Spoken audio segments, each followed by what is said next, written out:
Don't dismiss pot pie until you've tried this one. Even my friends that don't typically like pot pie love this one.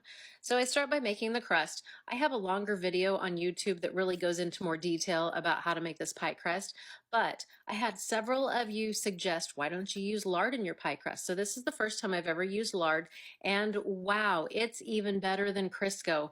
I've tried using butter, it doesn't make as flaky of a crust, but this lard was flakier and better and just easier to work with than even the Crisco. And I've always used Crisco. So take that pie crust and I put it on a 9-inch pie plate. Find the largest pie plate that you have because this is going to have a lot of filling. If you have a deeper one, that's going to work great too. But I start by making the bottom, then I make the top.